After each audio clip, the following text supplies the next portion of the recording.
Terus niki kula terangaken nggih. Tentu masyhur sekali ya di antara yang difahami semua ulama bahwa Quran itu bisa mensyafaati ya. Masyhur sekali bahwa Quran itu bisa apa? Mensyafaati. Bahkan syafaatnya Quran itu bedanya dengan syafaatnya Nabi adalah syafaatul Quran ini menghalau atau menghadang orang biar gak sampai kena azab. Tapi kalau syafaatnya selain Quran itu yang sudah kena azab diambil dari azab itu. Nah, dalu niki kula kepengin matur teng jenengan sedanten karena niki lami sekali saya kaji bahwa malaikat, nggih malaikat sinten mawon itu juga kena konstitusi aturan fikih. Jadi kalau kita sebagai manusia wajib menghormati orang hafal Quran, enggak boleh nyadui wong hafal Quran, enggak boleh ngidoni wong hafal Quran, maka malaikat juga kena aturan yang sama. Karena dia, malaikat ini termasuk makhluk yang mukallaf, makhluk yang kena tatanan Allah Subhanahu wa taala. Sehingga Rasulullah sallallahu alaihi wasallam dawuh surat Tabarok disebut Al-Munjiyah, Al-Waqiyah. Surat yang bisa menyelamatkan yang hafal dari siksa kubur. Pokoknya singkat cerita, ada orang itu fasik, mungkin ya layak disiksa. Pas sampai disiksa malaikat, surat Tabarok muncul menjelma sebagai seseorang. Kalau kamu menyiksa orang ini berarti nyiksa saya. Terus kata malaikat, anti min kalamillah, ya rujuknya memang perempuan karena surah itu dari muannas karena ada taknya. Anti min kalamillah, kamu ini termasuk kalamullah. Wa ana akrahu musa'ataki, tentu aku enggak berani menyiksa kamu. Ya terus berdebat kata malaikat, ini orang enggak benar, ini orang fasik, saya harus mukuli dia. Kata surat Tabarok, sak fasik-fasiknya aku iku ning atine. Kena nyiksa dekne nyiksa aku. Wahnya debat karena enggak ada mahkamah konstitusi. Terus walhasil terus malaikat bilang gini, ya sudah kita lapor kepada Allah Subhanahu wa taala. Lapor, akhirnya surat Tabarok ini cerita ke Allah, ya Allah, ini orang setiap kali datang ke saya dari sekian surat-surat yang ada di Quran, orang ini milih saya. Yang dipelajari ya saya, yang dihafalkan juga saya. Ini kata surat Tabarok kepada Allah. Jika orang ini hafal saya tidak ngefek ke dia untuk tidak disiksa, maka mendingan saya tidak termasuk kitabika, saya tidak termasuk Quran saja. Wong jadi Quran ora iso nyafaati. Terus kata Allah, lho kowe kok emosi kata Allah. Ya harus emosi dong Gusti. Masa wis dadi Quran kok gak iso nyafaati sing hafal. Terus kata Allah, wis pek aman. Makanya terus banyak orang ngapalkan surat Tabarok. Ya ini sekaligus ijazah nih. Untuk meradam kemarahan malaikat niku apal surat Tabarok. Syukur-syukur apal 114 surat. Oh niku malaikat sinten mawon pun kena ini. Cukup apal Tabarok. Sehingga adatnya orang-orang Jawa selain apal Yasin itu apal Tabarok. Nah saya itu lama sekali mempelajari bab ini. Ternyata di antara pokoknya itu satu, karena malaikat itu kena aturan fikih. Nggih imut nggih, malaikat itu juga kena aturan fikih. Jika orang hafal Quran itu haram disadui, kita haram menghinakan, maka malaikat juga kena aturan tidak boleh menghinakan orang yang hafal Quran. Dan alhamdulillah di banyak surahul hadis hafal Quran itu maknanya tidak harus hafal semuanya. Orang boleh hanya hafal Tabarok, boleh hanya hafal Waqiah. Itu kalau kamu hafal betul, surat ini juga bisa berdiri sendiri mensyafaati Anda. Kayak ini surat Tabarok, beliau matur kepada Allah Subhanahu wa taala. Redaksinya gini, inna fulanan amida ilayya min baini kitabika fata'allamani wa ta'alani. Jadi dari sekian surat yang ada di Quran, orang ini selalu milih saya ya Allah. Jadi gampangannya surat Tabarok, wong saya diprioritaskan orang ini kok saya dingin-dingin saja ketika mau jenengan siksa, ini enggak fair. Apa gunanya saya sebagai kalamullah, sebagai kalamuka ya Allah, kemudian tidak ngefek kepada orang ini. Akhirnya walhasil sama Allah surat Tabarok diberi hak syafaat. Makanya akhirnya semua ulama ijma yang bisa mensyafaati itu adalah satu Quran, dua Rasulullah SAW, ketiga orang-orang soleh dan seterusnya. Tapi yang penting dari ngaji ini adalah bahwa malaikat itu kena konstitusi. Makanya saya punya ijazah untuk jenengan. Malaikat itu bisa diteror, sampean tenang saja. Malaikat itu bisa diteror, bisa dibully. Masyhur itu di cerita Nurul Dzolam itu karangannya Senawawi. Sayyidina Ali yang mbahnya Habib Ali ini, Sayyidina Ali bin Abi Thalib. Ya, jadi Rasulullah kita tahu punya menantu yang top alim alamah namanya Sayyidina Ali. Sayyidina Ali ku yang menuso. Jadi dekne ku iseng kepengen roh Umar ku wedi. Mergo mangkel. Wong kok ning donya anggere wong tau disentak iku kepengen roh Umar disentak. Wong sak urip-uripe nyentak wong. Walhasil Sayyidina Ali ketika Umar wafat, beliau berdoa, ya Allah saya beri kasaf supaya ngerti Umar sing mletene ngono anggere wong disentaki wani gak nyentak mungkar nakir. Mau itu tok tujuannya. Nah, karena Sayyidina Ali itu orang yang luar biasa, walhasil dituruti mbek pangeran kasaf. Wasaf melihat mungkar nakir datang itu matanya kalkidril ghali kayak apa panci yang menganga. Oh seru. Umar baru bangun dari kubur. Sayyidina Ali sebenarnya ingin melihat kalahnya Umar sebetulnya. Niatnya itu ingin melihat kalahnya Umar. Ternyata Umar tersinggung, langsung berdiri. Hei malaikat, kamu itu harus punya akhlak. Kamu tahu saya siapa? Saya ini temannya kekasihnya Allah. Yang diandalkan temannya bukan dia. Jadi bolehlah neror malaikat itu boleh. Kamu tahu saya ini siapa? Saya ini temannya kekasihnya Tuhan, kekasihnya Allah. Ya ke sapa? Kancane Nabi Muhammad. Itu panik mungkar nakir. Panik terus matur Allah, ya Allah ini ada orang yang saya teror malah saya diteror. Siapa dia? Umar, temannya kekasihmu. Kata Allah, yo kowe iku yo sing diakhlak sithik mosok ambek kancane Nabi gitu. Semenjak itu terus sopan jawab mungkar nakir. Tapi Sayyidina Ali gagal ngelihat Umar kalah. Padahal cita-citanya kepengin Umar terus kali-kali kalah. Jadi ada sekian cara untuk apa ya, kalau dibahasakan untuk meredam malaikat. Masyhur ada ulama alim alamah pekerjaannya mengajar tauhid. Ngajar tauhid lah, mungkin tauhid primbon sampai tauhid apa. Ketika meninggal sama malaikat masih ditanya marbuka, manabuka dan seterusnya. Imam Malik datang, "Hei malaikat, ini guru tauhid, saurip-uripe mulang tauhid. Kowe ora tau mulang kok takok sing tukang mulang. Sing sopan." Ya sudah enggak usah tanya. Jadi cerita seperti ini mungkin orang lain boleh nggak percaya, tapi itu mudawwan, dibukukan di beberapa kitab, dan saya percaya itu karena secara umum kaidahnya adalah ala inna auliya Allahi la khaufun alaihim wa lahum yahzan.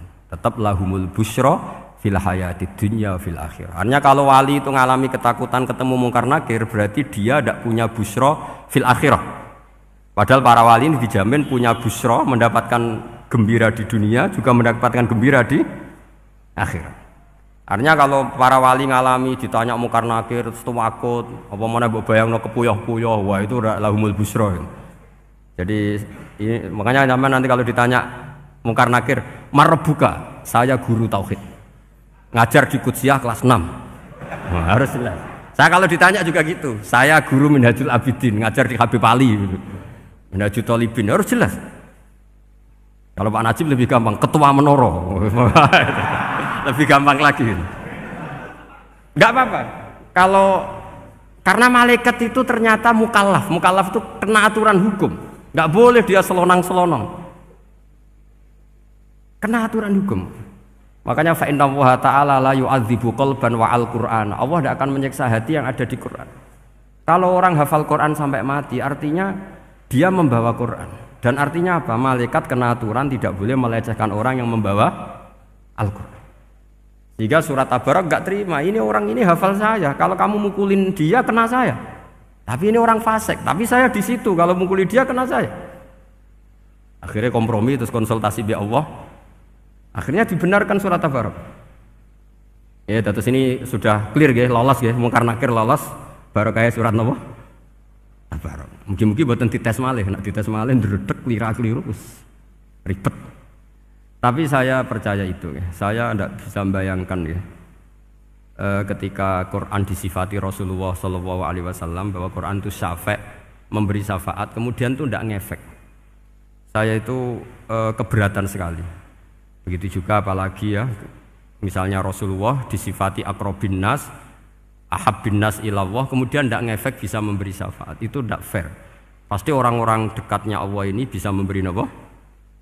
Syafaat. Karena status kedekatannya Rasulullah SAW diantaranya adalah hak memberi apa? Syafaat. Karena malaikat yang semuanya itu kena konstitusi. Saya punya kitab Syarahnya Bukhari banyak saya punya.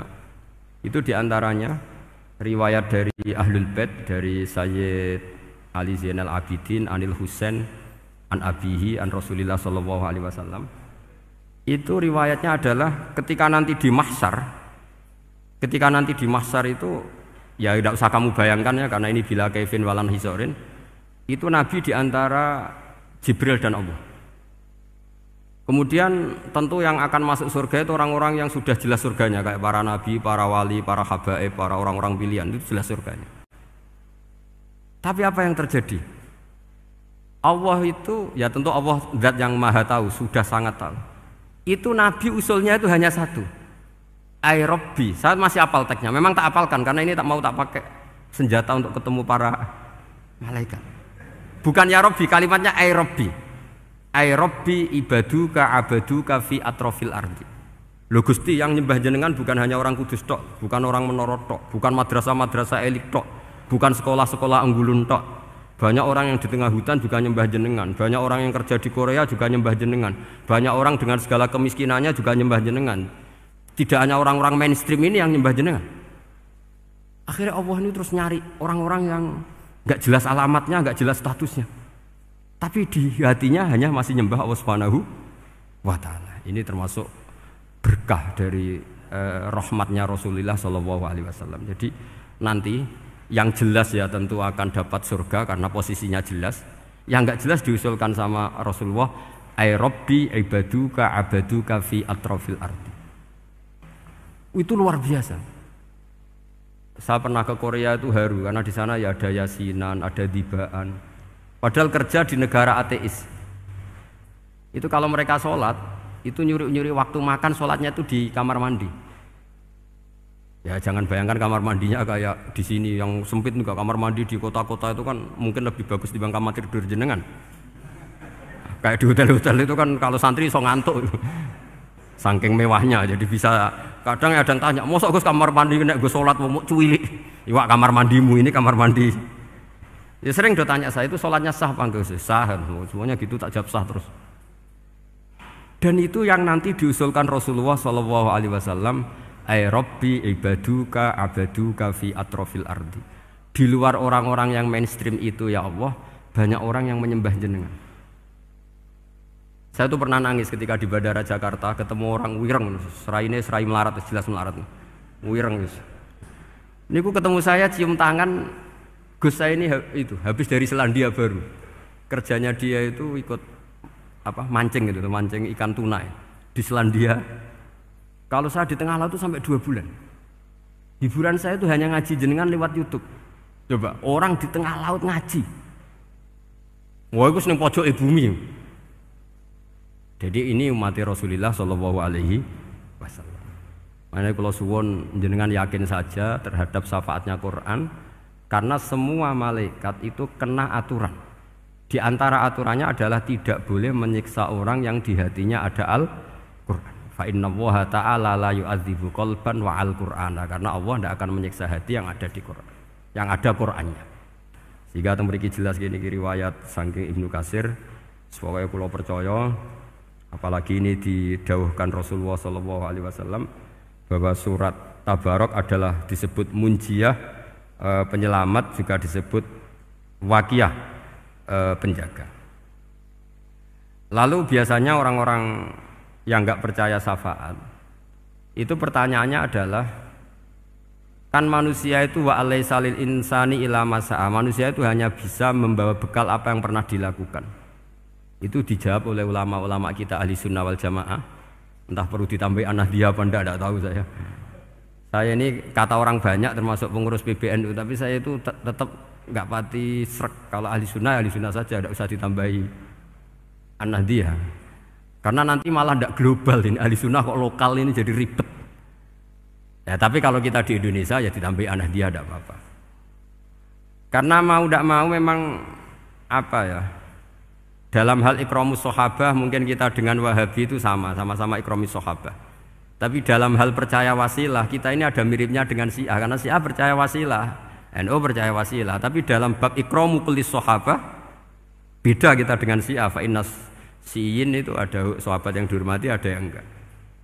Akhirnya terus kita karena itu terus bikin ahli sunnah An-Nahdiyah, karena Wahabi itu ya ahli sunnah tapi enggak percaya apa? Wasilah. Ya katanya gitu, kata para pakar-pakar. Saya sendiri hanya nirukan, saya enggak punya kepentingan untuk menganalisis itu enggak. Karena pertanyaan di kuburan itu ya gampang, nanti marbuka, manabiuka itu gampang lah. Tapi ada KNU juga, ada nanti Gus pertanyaannya, wama jamiyatuka. Waduh ribet itu, lama-lama wama hizbuka, partai kamu apa? Ribet kan kalau semua orang kreasi nambahin, malah ribet kan. Tapi lewat ngaji ini saya pastikan bahwa surat Tabarok itu luar biasa. Terus saya teruskan.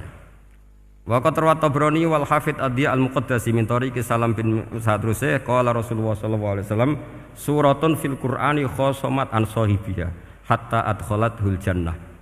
Jadi ada surat di Quran yang mati-matian membela yang hafal sampai surat itu memasukkan orang itu ke surga, yaitu tabarakalladzi biyadihil mulk. Ini yang An Ibnu Abbas yang qala daraba ba'du ashabin Nabi sallallahu alaihi wasallam khiba'ahu ala qabrin wa wala yahsibu annahu qabrun. Fa idzan qabru insanin yaqra'u suratal mulki hatta khatamaha. Fa atan Nabiyya sallallahu alaihi wasallam faqala hiyal mani'ah hiyal munjiyah tunjihi min adzabil qabri. Jadi ada sahabatnya Nabi karena kemalaman dia bikin tenda di kuburan. Dia enggak ngira kalau itu kuburan. Ternyata di situ ada orang Sohibul Qabri ini baca surat Tabarok. Baca surat Tabarok. Kemudian peristiwa itu dilaporkan ke Rasulullah. Jawabnya Nabi apa? Memang surat Tabarok itu al-mani'ah, yang bisa menghalau atau menolak azab. Terus hiyal munjiyah, memang surat Tabarok itu menyelamatkan tunjihi min adzabil qabri, akan menyelamatkan orang itu dari siksa kubur. Ikut ke sekolah. Wa qala Tabrani haddatsana Muhammad bin Hasan. Terus qala Rasulullah sallallahu alaihi wasallam lawadittu annaha fi qalbi kulli insani min ummati. Karena keramatnya surat Tabarok seperti itu, kata Nabi lawadittu pakai lam taukid. Yakti seneng ingsun annaha di surah yaitu Tabarok fi qalbi kulli insani min ummati. Karena keramatnya surat Tabarok seperti itu, saya suka kalau semua umat saya itu hafal itu. Nah, alhamdulillah barokahnya didikan para kiai, para guru, hampir semua kita ini hafal surat Tabarok. Daripada yang kampanye harus hafal Quran semua, ya sudahlah, ini al-maisur la yasqutubil ma'sur atau ma la yudraku kulluh la yudraku kulluh. Jadi saya itu punya santri orang Sulawesi. Itu dulu guru gitar. Santri di Jogja, dia dulu sekolah kesenian di Jogja terus jadi guru gitar. Saya ini kan kiai fikih. Saya mazhabnya sama dengan Pak Najib, termasuk ngaramkan gitar saya ini. Mau tak haramkan kok ora gelem ngaji malah ribet, tak halal ngomong gitar kok tak halal. Semeneng ae. Semeneng ae. Saya niru Mbah Mun, nek ono jawabane semeneng gak.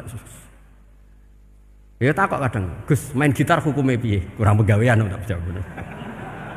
Halal tak haram, Gus? Kurang penggawean sejelas. Halal haram tak kok ribet. Tapi yang unik dari itu apa? Tiap tahun Beb itu datang ke saya setor surat Tabarok. Kadang ya setor 5 ayat, 20 ayat, sampai khatam. Naik pesawat dari Sulawesi. Gara-gara ngaji saya, sudahlah Gus, sementing aman. Jadi, aku ning donya wis main gitar, saya enakku, nak gak apal Tabarok bahaya. Gitu. Dia ngapalkan, apal betul, sekarang kemarin setornya khatam. Ya hanya untuk ngelawan malaikat saja itu, untuk ngelawan malaikat itu. Saya kok tertarik gitu. Lah yang repot saya, Beb, saya kiainya ngajarkan itu tapi lupa ngajarkan haramnya yang gitu-gitu. Wah ya ribet ya, sudahlah nanti biar diurusi Allah Subhanahu wa taala. Sudah itu sudah. Karena jadi kiai itu repot. Saya pernah Beb tanggal 1 Syawal itu punya teman zaman di Sarang. Wonge wis wireng kriting soe wis wireng kriting. Jarang ke saya tanggal 1 Syawal kecuali pas itu. Ternyata datang tuh karena teman saya, semakan senior saya, mau ngijazahi saya. Gus, kowe nak dadi kiai sing hati-hati. Aja geman dalil sing kowe ora iso nglakoni. Ono apa? Dia itu datang ke saya berarti tanggal 2 ya, tanggal 2 sore. Dia itu pas Idul Fitri itu pidato Man shoma Ramadan wa atba'ahu sitan min Syawal fa ka'annama shomad dahrakullah. Itu orang lugu-lugu poso. Bareng tanggal loro-loro pas wandekne rokokan. Wong lugu-lugu, wah rugi bah aku poso jebule jenengan ra kena dinut. Jadi semuanya yang poso 6 hari itu ngikuti kiai itu. Ternyata pas disowani pas rokokan. Rugi bah aku anut jenengan. Tak nut-nut poso jebule jenengan gak poso. Aku yang meneng ngene, lha opo kowe dalil ngono barang ngono lha opo ora iso nglakoni. Makanya ini hati-hati para kiai, nek dalil sing ora iso nglakoni ora usah. Nak khutbah Id ora usah cerita poso 6 hari, kok malah diciri orang. Ya cerita wae wong nak berposo dosane di sepuro insyaallah, pokoke yang gampang-gampang saja. Nak dolan ning gone wong awan-awan dosa ganggu. Nak ra dolan sombong gak gelem silaturahim. Wae ngomong yang umum-umum saja. Jangan dalil poso 6 apa? Hari itu sekali ada yang nganut ternyata kamu tidak bisa, wah itu repot. Ya jadi saya berharap sekali keyakinan guru-guru kita bahwa Al-Quran mensyafaati itu kita terima. Kita terima an ilmin wa an bayinatin wa an hujatin.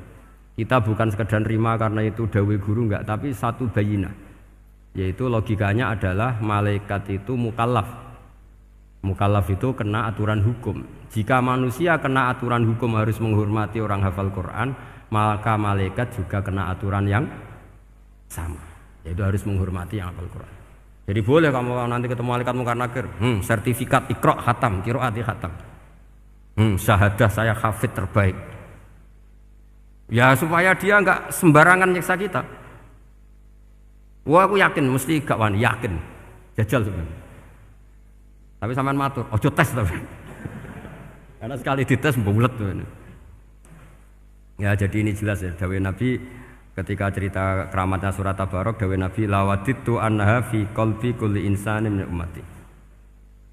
Wa qad rawa hadzal hadits Abd bin Humaid fi musnadihi bi absato min hadza. Faqala ada yang cerita lebih detail di riwayat itu fa innaha al munjiyah wal mujadilah tujadilu autokhosimu yaumal qiyamah inda rabbiha liqairiha. Nah ini lebih gampang lagi. Surat Tabarok itu mati-matian bela yang baca. Semoga riwayat ini yang benar, bukan li hafidhiha tapi liqairiha. Sama milih riwayat yang hafal apa yang baca? Baca apa hafal? Baca apa hafal? Korupsi kabeh guys. Jadi ada riwayat itu tujadilu autokhosimu yaumal qiyamah inda rabbiha liqari'iha. Bagi yang baca tidak harus hafal. Wa tatlubulahu ayunjiyahu min adzabin nar wa yunjiya biha utawayan sahibaha min adzabil qabri. Jadi surat ini akan mati-matian bela yang membaca. Tadi kan riwayatnya hafal, jadi saya terjemah hafal terus. Akhir-akhir kok ada diskon cukup baca ya ini tak ganti karena ini demi jenengan tak cari riwayat paling gampang. Sebetulnya ini enggak etis, kayak ilmu pesanan. Ya, tapi ya sudah, memang ada riwayat apa? Liqariha. Akhirnya Nabi ya lagi-lagi menutup dawe lawaditu annaha fi qalbi kulli insani min ummati. Saya suka lawaditu itu pakai lam li taukid itu. Lawaditu annaha fi qalbi kulli insani min ummati. Tapi saya suka sekali kalau itu ada di hati semua umatku. Artinya gini, dari sekian riwayat sebetulnya itu kuat riwayat yang hafal.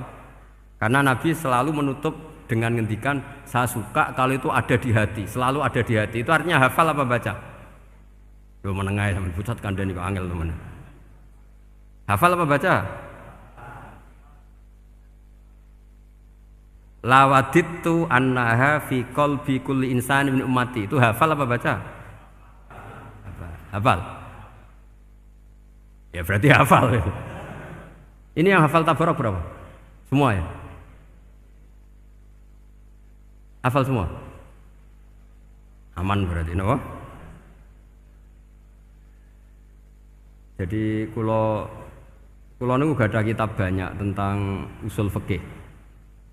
Sebetulnya kepentingan saya itu bukan masalah usul fikihnya, tapi kepentingan bahwa konstitusi ilmu, saya ulang lagi konstitusi ilmu yang difahami ulama ummati Rasulullah sallallahu alaihi wasallam itu ternyata fa innahu ta'ala bahabihim al malaikah. Allah itu bangga sekali dengan para malaikat.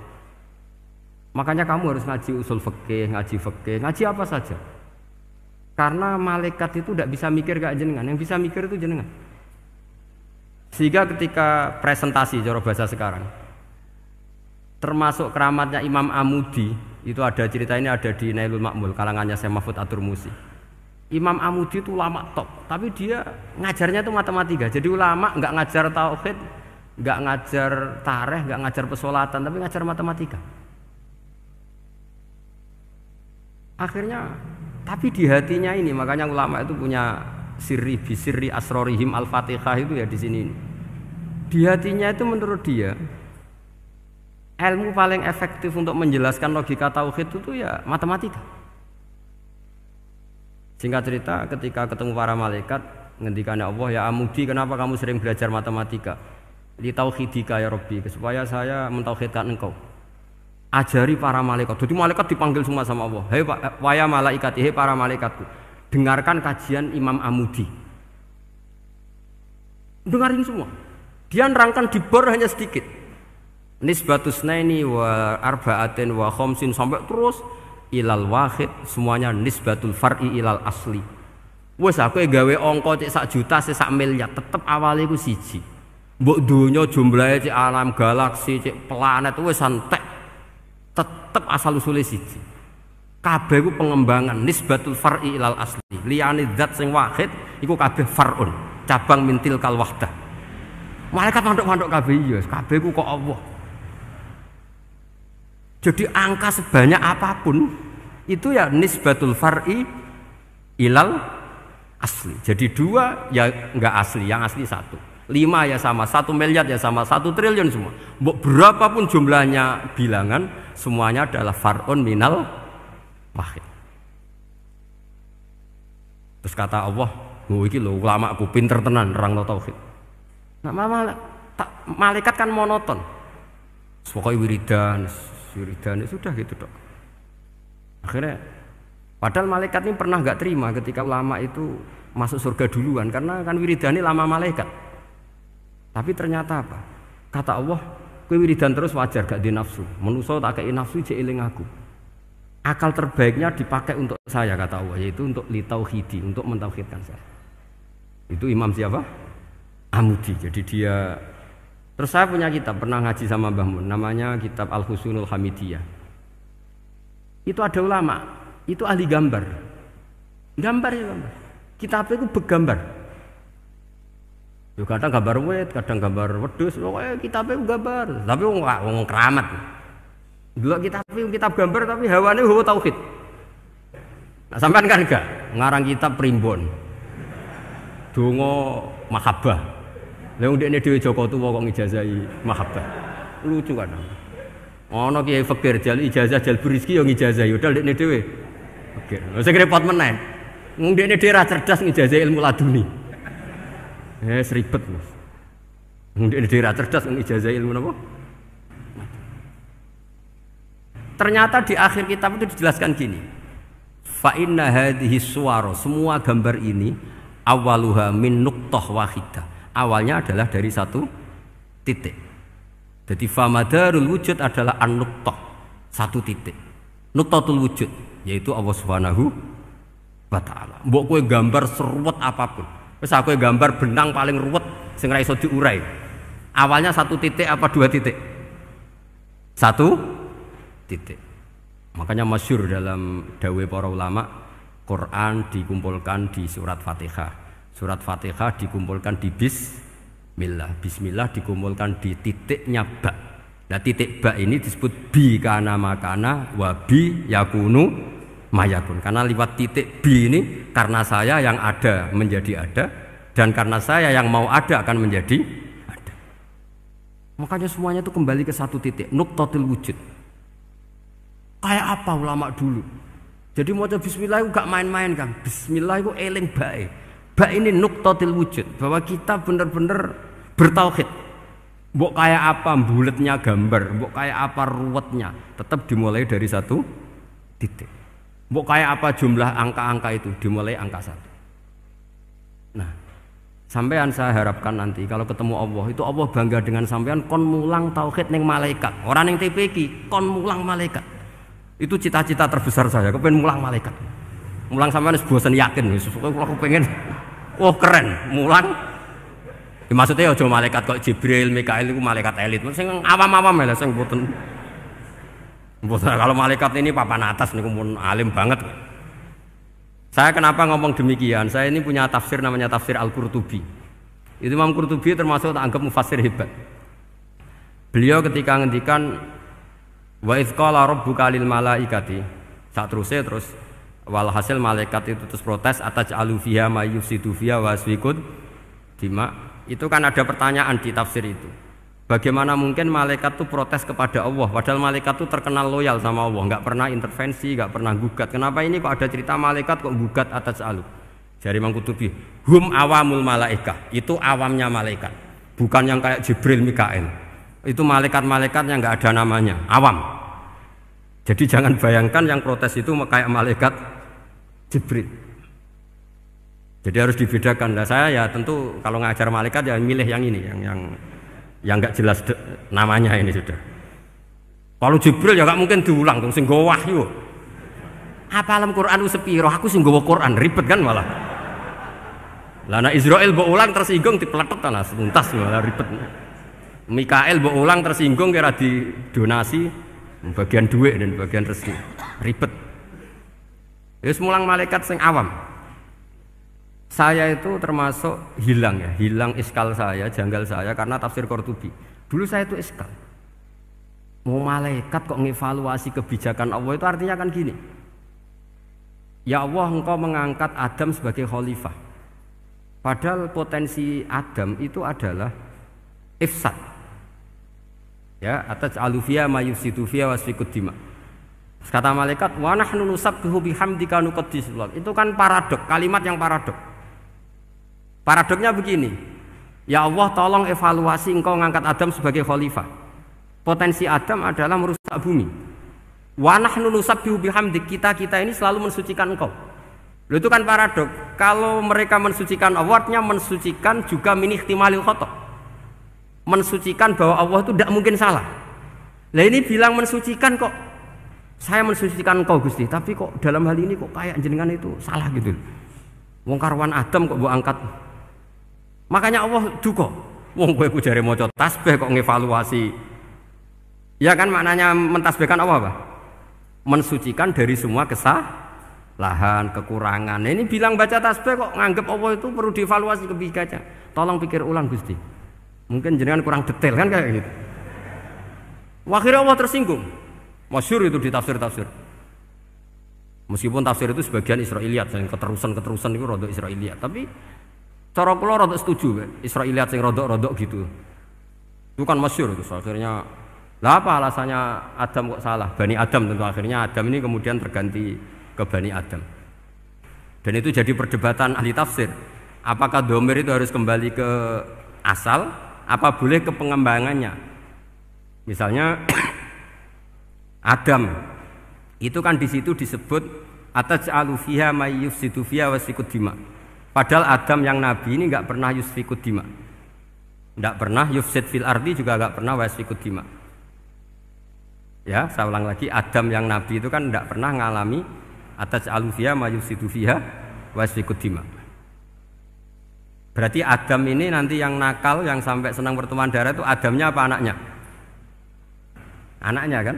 Itu jadi perdebatan ahli tafsir. Walhasil singkat cerita, malaikat ini tidak salah. Nyatanya kita tahu kan perang di Irak, di Syria, perang zaman Belanda, Bani Adam itu senang safkud dima. Tapi ternyata malaikat ini ditegur sama Allah. Yusbiya manusia itu salah itu duwe nafsu. Kowe bener mergo ora takei nafsu. Masyhur terus dicerita Israiliyat itu ada malaikat, dia jajal Gusti. Jajal tenan dikei nafsu, medun ketemu wong adus langsung merkosa. Gak weanan sih, ora kenalan sih. Terus dari Allah, wah lumayan menusa ana mukadimah ae ora-uran ae. Walhasil terus malaikat ape terbang enggak bisa. Ini kata cerita Israiliyat, kamu harus menentang cerita ini. Tapi saya setuju. Singkat cerita, pertanyaannya adalah, mungkinkah malaikat melakukan kesalahan? Padahal termasuk salah adalah protes kepada Allah Subhanahu wa ta'ala. Itu dijawab oleh Imam Qurtubi, hum awamul malaikah. Itu awamul malaikat. Jadi kita harus membedakan malaikat yang papan atas, yang ashos. Kalau dalam tafsir modern disebut malaikat sing ashos, kayak Jibril, Mikail. Ada malaikat awam. Nah, yang awam ini ya biasa, yang bilang qalu ataj'alu fiha may yufsidu fiha wa yasfikut dima wa nahnu nusabbihu bihamdika nuqaddisu lak. Itu kan paradok. Paradoknya ya Allah, engkau mengangkat Adam jadi khalifah itu kayaknya salah. Harusnya kan ngangkat kita, karena kita ini yang selalu mensucikan engkau. Lho wong mensucikan Allah, kok nganggep Allah mungkin salah dalam bikin keputusan. Makanya hati-hati kalau baca tasbih. Kalau baca tasbih, kalau Allah Maha Suci, ya sudah suci dari segala kesalahan, kekurangan. Jika wiridannya Rasulullah yang diajarkan kita, subhanallah bihamdi adada khalqi wa ridha nafsi wa zinata arsy midada kalimati. Jangan subhanallah pakai versi kamu. Allah Maha Suci. Ternyata kamu punya khayalan tentang Allah. Nah, kalau khayalan kamu salah, berarti mendudukkan Allah tidak sesuai sifatnya Allah. Makanya ahli tauhid terus punya satu pakem ilmu yang namanya ma khatara bi balika fa wa bi khilafi dzalik. Apa yang ada di hatimu bahwa Allah seperti ini, hakikatnya Allah tidak akan seperti itu, karena Allah mukhalafatul lil hawadits. Karena ini masalah-masalah sensitif. Dan itu yang salah, saya ulang lagi, awamul malaikah. Kata Imam Qurtubi siapa? Awamul malaikah. Ya saya teruskan. Jadi kula suwun seperti keinginannya Rasulullah sallallahu alaihi wasallam. Terus niki terakhir, anna Rasulullah sallallahu alaihi wasallam kana la yanamu hatta yaqra alif lam mim tanzil wa tabarakalladzi biyadil mulku wa qala las antawuf yufaddilani kulla suratin fil Qur'an bisab'ina hasanatan. Jadi di antara kelebihannya surat Tabarok adalah mengungguli umumnya surat dengan kelas 70 kali derajat. Jadi keunggulannya surat Tabarok itu bisab'ina darajah di bawah surat-surat yang lain. Sudah, ini surat Tabarok agak panjang. Tapi alhamdulillah dari semua itu surat Tabarok itu kalah mbek qul huwallahu ahad. Jadi ini nikmat terbesar kita, karena nggak perlu tabarok, saiki porsi ini diturunkan jadi apa? Kulhu. Makanya banyak tarawih main apa? Kulhu. Itu bukan cari cepet, itu dalile musalsal ila Rasulillah sallallahu alaihi wasallam. Jadi ada sahabat itu kalau ngimami main kulhu. Di Indonesia masih mendingan kulhunya rakaat kedua ya. Itu enggak, sahabat ini rakaat pertama ya kulhu, kedua ya kulhu. Masih mendingan di Indonesia dipakai selingan rakaat kedua. Singkat cerita, sahabat yang makmum ini lama-lama mangkel, matur, ya Rasulullah, ini orang yang kau pasrai jadi imam itu sering main kulhu. Akhirnya Nabi memanggil, ya fulan, kenapa kamu suka baca kulhu? Li'annaha sifatur rahman, karena dalam surat kulhu itu semuanya menerangkan sifatnya Allah Ta'ala. Maka saya suka itu. Nabi saat itu juga dapat wahyu, ya Muhammad, kasih tahu orang itu, ini uhibbu, saya suka dia karena dia suka kulhu. Wah, itu aja hafalkan itu. Jadi itu riwayat yang lebih menggembirakan itu. Jadi tidak usah tabarok, cukup apa? Kulhu. Dan itu lebih mutawatir. Makanya dalam legenda dunia kiai itu kan ini ada cucunya Sayyidina Ali.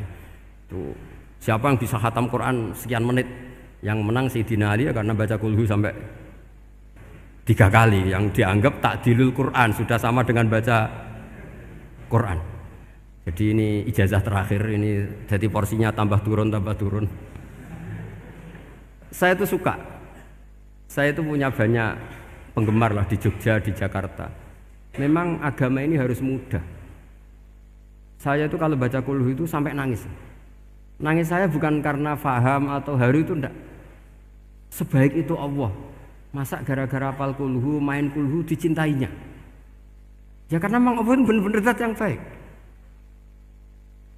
Makanya saya punya teman itu kurang ajarnya, masya Allah. Kalau tes ditanya rukun Islam berapa, nawakidul wudhu berapa, muftitatus sholat berapa, semuanya dijawab la ilaha illallah.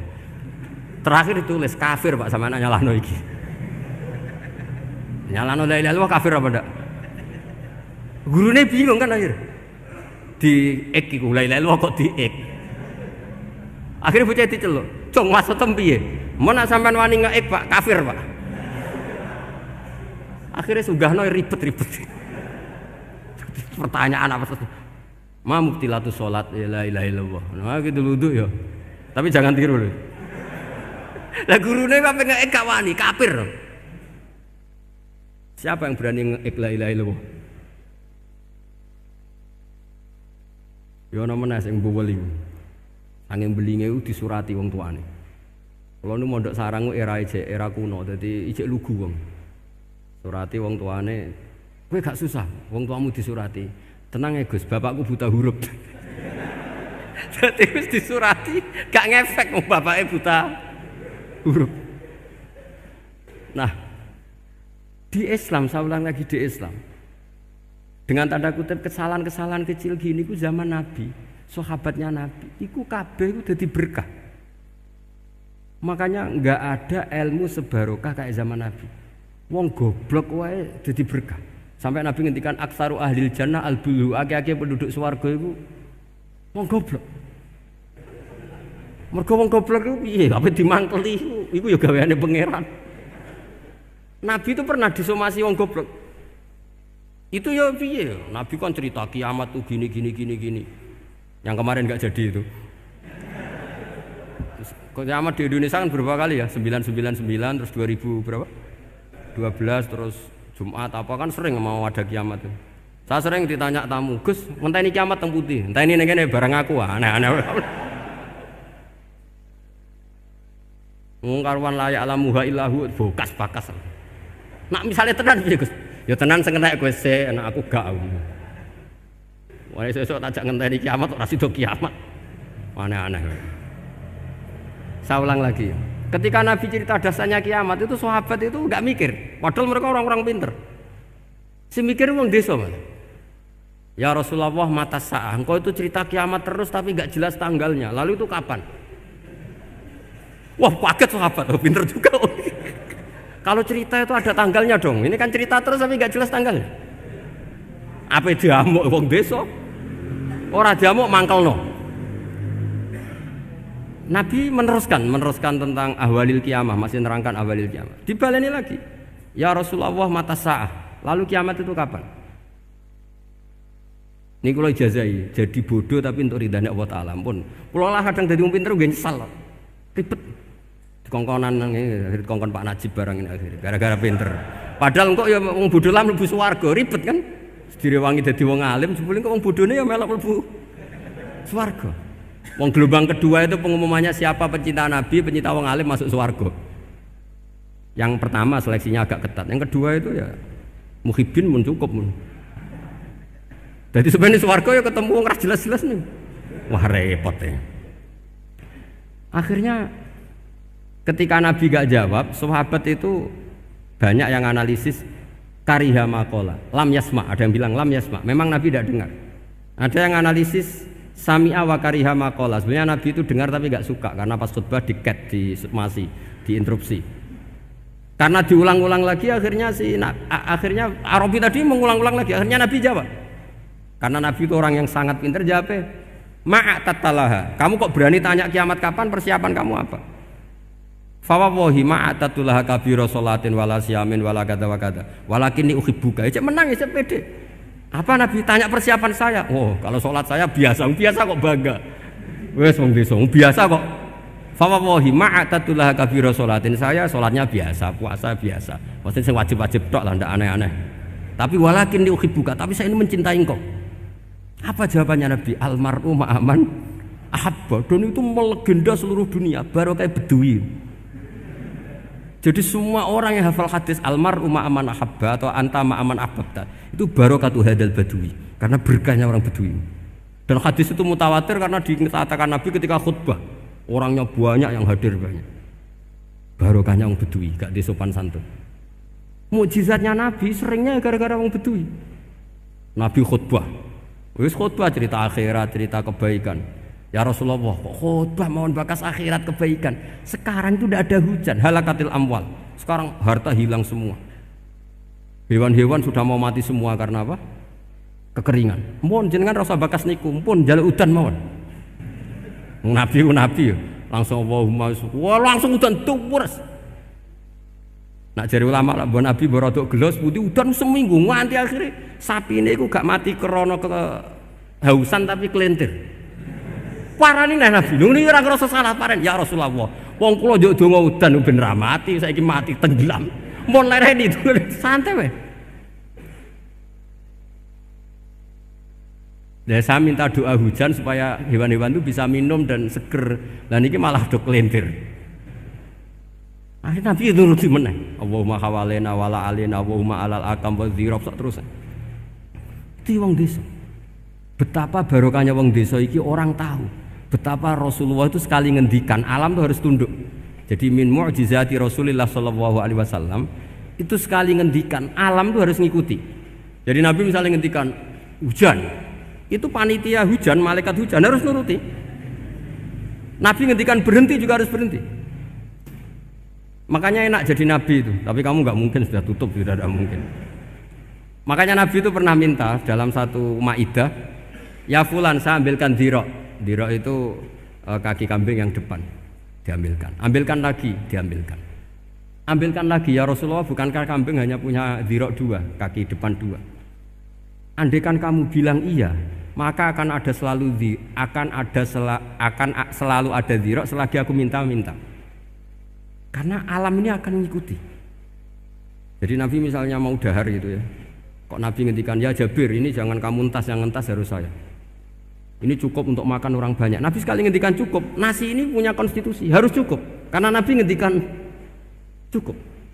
Itu hebatnya Nabi. Beliau punya spesial. Alam ini harus nurut sama beliau. Makanya disebut wadhabu wal ghazala yasyadani laka birrisalah. Semuanya itu harus tunduk. Nah, akhirnya syafaat-syafaatnya Nabi itu gara-gara wong desa-desa. Saya itu pengagum wong bodoh ya, termasuk hadisul Arab itu. Ada orang desa tanya, ya Rasulullah nanti kalau saya mati itu yang ngisap siapa ya? Allah ya. Wah baguslah. Terus langsung mulai. Barang mulai, abe guya-guyu. Nabi piye karpe? Dipanggil lagi. Ya Arabi, kenapa kamu tertawa-tawa terus pulang? Ya baguslah kalau yang ngisap Allah. Selama ini hubungan sama Allah saya baik-baik saja. Tapi Nabi muji faqhu hadzal Arabi. Wis pinter kowe cong ngono. Terus pernah lagi ada orang Bedui tanya, hal yadhakur rabbu ya Rasulullah, apakah Tuhan itu pernah senyum, pernah tertawa? Naam, kata Nabi, ya pernah. Lan na'dima min rabbin yadhaku khairan. Kalau Tuhan pernah senyum, pernah tertawa, wah orang kalau pernah tertawa itu pasti baik. Ya baguslah, enggak apa-apa. Jadi makanya ini unik ya, Islam itu agama yang unik. Agama yang berkah, yang alimnya ya ketulungan, yang bodoh juga ketulungan. Karena memang agama ini untuk semua, lil alamin, untuk semua. Maka kata Imam Ghazali, Allah mengutus Nabi itu diutus ke raja-raja, fuqara, diutus ke birokrat, diutus ke apa saja. Ila jami'i sunufin nas, ila jami'i asnafin nas. Bahwa semua yang mengapresiasi kenabiannya Nabi itu mulai raja, pedagang, PNS, birokrat, orang miskin, orang apa saja yang mengapresiasi dakwahnya Rasulullah sallallahu alaihi wasallam. Al-Fatihah.